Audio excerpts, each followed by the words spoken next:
बड़ा परिवारवाद है।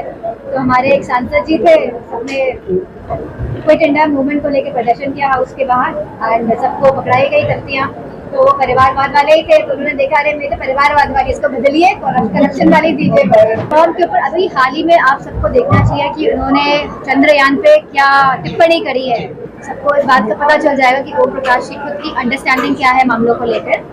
अब वो खाली मीडिया में बने रहने के लिए इस तरह की टिप्पणियां करते हैं। सपा अध्यक्ष हबीबुर रहमान गर्ग ने कहा कि योगी जी हमारे दोस्त हैं, दुश्मन नहीं है। अचानक किसने कहा? सपा सांसद हमारा कोई भी दुश्मन नहीं है। हम लोग हिंदू हैं और हिंदू धर्म का जो धर्म है वो सनातन धर्म है, और सनातन धर्म में कोई दुश्मन नहीं होता है। और मुझे खुशी है अगर उन्होंने ये बात कही है। ये खाली 5 किलो राशन दे के लोगों को सीमित रखना चाहते हैं। सरकार बहुत ही संवेदनहीन सरकार है। ये किसी के दुख और दर्द को नहीं समझती है, ये खाली वोट बटोरने की राजनीति करती है। गौतम गंभीर भाजपा सांसद ने बताया कि जो मणिपुर में जिस घटना हुई है उसमें अपने आप को भारतीय बोलने में शर्म आती है। तो इस तरह के बयान को भाजपा के सांसद द्वारा आप किस तरह से देखते हैं? मैं समझती हूँ उनमें हिम्मत थी जो उन्होंने प्रखर होकर अपनी बात रखी है, क्योंकि संसद में मणिपुर के 2 सांसद थे और उनको बोलने तक की अनुमति नहीं दी गई। तो आप समझ सकते हैं कि कितना उनको दुख पीड़ा रही होगी कि वो अपने प्रदेश के लिए नहीं बोल पाए, जब पूरी बहस ही मणिपुर में होने के नाम पे शुरू हुई थी। तो सरकार बहुत ही संवेदनहीन सरकार है। ये किसी के दुख और दर्द को नहीं समझती है, ये खाली वोट बटोरने की राजनीति करती है। इन्हें कोई मतलब नहीं है कि जनता किस हालत में है, कैसी परिस्थितियां हैं, कैसी समस्याओं का सामना जनता को करना पड़ता है। जिस तरह से मैडम चुनाव आयोग के पद के उसमें नियुक्ति को लेकर बीजेपी ने कमेटी गठित करके चुनाव पालिका के सीबीआई को बाहर किया है। इसको लेके आप क्या समझते हैं? क्या इसमें लोकतंत्र क्या बचेगा या आने वाला 2024 का चुनाव प्रभावित कितना होगा? मेरा अनुमान है कि 2024 का चुनाव है वो हमारे संविधान जो बाबा भीमराव अंबेडकर जी ने दिया है उसको बचाने का ये चुनाव है। जहाँ तक 80% की राष्ट्रीय जिसने बात करी है, तो हम सभी चाहते हैं कि जो आखिरी पंक्ति में जो इंसान खड़ा है, जो हमारे देश के लोग खड़े हैं, उनको हक और सम्मान मिलना चाहिए। सांसद मैडम, आज प्रधानमंत्री के आर्थिक सलाहकार देवराव जी, उन्होंने एक आर्टिकल में इंटरव्यू दिया था और उन्होंने कहा था कि भारतीय संविधान को अब बदलने की जरूरत है। जी, क्या ब्रिटिश काल को ये लागू करना चाह रहे हैं? आने वाला वक्त जो हुआ जिस तरीके से हर 17 साल की एक कई जगह मैं समझती हूँ आने वाला जो चुनाव है वो लोकतंत्र को और बाबा राव भीम साहब अम्बेडकर जी के संविधान को बचाने का चुनाव है। ये हमारे हक, सम्मान और अधिकार का चुनाव है।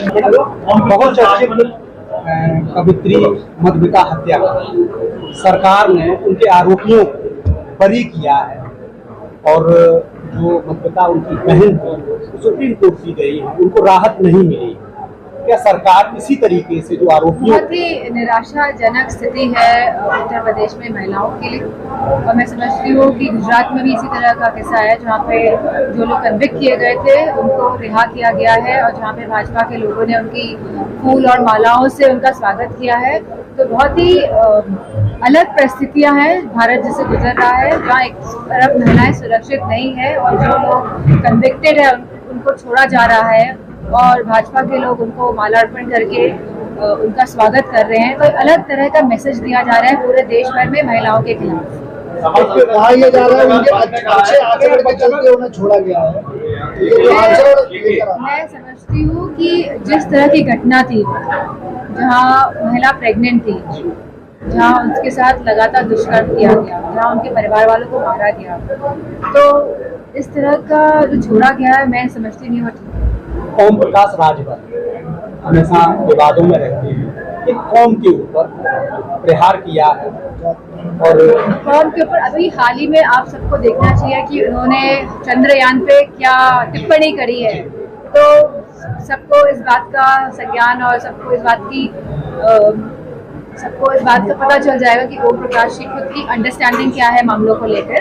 अब वो खाली मीडिया में बने रहने के लिए इस तरह की टिप्पणियां करते हैं। सपा अध्यक्ष हबीबुर रहमान गर्ग ने कहा कि योगी जी हमारे दोस्त हैं, दुश्मन नहीं है। अचानक किसने कहा? सपा सांसद हमारा कोई भी दुश्मन नहीं है। हम लोग हिंदू हैं और हिंदू धर्म का जो धर्म है वो सनातन धर्म है, और सनातन धर्म में कोई दुश्मन नहीं होता है, और मुझे खुशी है अगर उन्होंने ये बात कही है। मैडम, सबसे ज्यादा सत्ता पक्ष को इस समय जो है व्याप्त वो सपा से, कारण ये है कि यूपी में सपा के अलावा आपको समझना चाहिए कि डबल इंजन की सरकार थी, जहाँ 10 साल केंद्र सरकार को पूरे होने जा रहे हैं, वहीं 7 साल हमारी राज्य सरकार के भी पूरे होने जा रहे हैं, और बहुत सारी उम्मीदें थी और बहुत सारे वादे किए गए थे जनता को। हमारे युवाओं से बहुत सारे वादे किए गए थे, किसानों से वादे किए गए थे, महिलाओं से वादे किए गए थे, और अपने वादों पे बिल्कुल खरी नहीं हुई। कांग्रेस प्रवक्ता पवन खेड़ा ने कहा है कि बीजेपी जैसी और पार्टियों पर परिवारवाद का आरोप लगाती है, क्या वो ये तय कर सकते हैं कि जो परिवारवादी वाली पार्टी वो उनके गठबंधन में शामिल नहीं या अभी है नहीं? आपको मैं बहुत ही ये रिकॉर्ड मत करिएगा।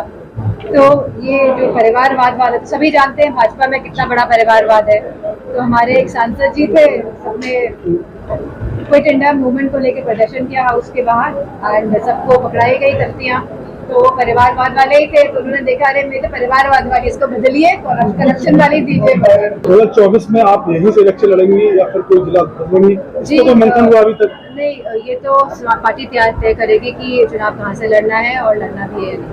स्वास्थ्य व्यवस्था है, जहाँ सबसे ज्यादा ये सरकार ये कहती है कि जो प्रधानमंत्री स्वास्थ्य बीमा से संबंधित सबसे ज्यादा जो रिपोर्ट इस समय आई है कि वो सुने हुए हैं, फर्जी घोटाले हुए हैं। आप इसमें सही कह रहे हैं। कैग रिपोर्ट के अंतर्गत बताया गया है कि बहुत सारे ऐसे लोग जो मर चुके हैं, उनके अगेंस्ट में भी इस तरह के स्वास्थ्य की करोड़ों रुपए निकाले गई है राशि। तो ये बहुत बड़ा घोटाला है। यही घोटाला नहीं है, हमारे रोड कंस्ट्रक्शन के घोटाले हैं, और जहाँ तक बहुत बड़े बड़े घोटाले आप देखेंगे सामने आएंगे। और ये खाली 5 किलो राशन दे के लोगों को सीमित रखना चाहते हैं। लोगों को जहाँ ये बात करते हैं कि लोग पर्याप्त बने, आत्मनिर्भर बने, लेकिन ये निर्भर रखना चाहते हैं। ये नहीं चाहते हैं कि समाज एक साथ आगे बढ़े। तो लोगों में फूट कराते हैं और शासन करने की इनकी खाली रणनीति रहती है। आंखों में पट्टी बांधने के लिए ये सब बातें कहते हैं, क्योंकि हम सबकी आइडेंटिफिकेशन है, ये हमारी आइडेंटिटी है, इसको खत्म करना चाहती है भाजपा। क्योंकि हम लोग काम कर रहे हैं, जनता पसंद कर रही है, लेकिन वो आइडेंटिटी को कैसे अटैक करें, तो इसकी रणनीति के तहत ये परिवारवाद पे ये उंगली उठाते हैं। बल्कि इनका खुद ही परिवारवाद है पूरी भाजपा। चंद्रयान 3 लैंड हुआ है साउथ पोल पर जाके, कैसे देखती हैं?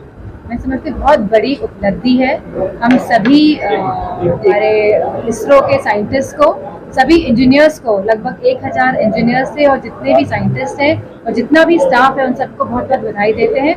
इससे डेफिनेटली हम सबको गर्व महसूस हुआ है कि हमारे भारत ने एक नया मुकाम हासिल किया। मैडम, विपक्ष गठबंधित होकर एनडीए के खिलाफ चुनाव लड़ने जा रहा है।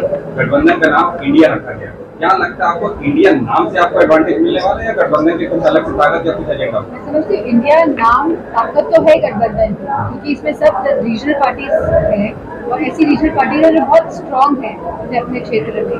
और जब ये सब रीजनल पार्टीज एक साथ एक मंच में आई है, तो इसका इम्पैक्ट तो पड़ेगा ही। और इंडिया नाम का भी बहुत इम्पैक्ट है, और स्पेशली युवाओं में, चाहे वो शहरी युवा हो चाहे वो ग्रामीण युवा हो, उन सब में बहुत बड़ा इस पे इम्पैक्ट पड़ा।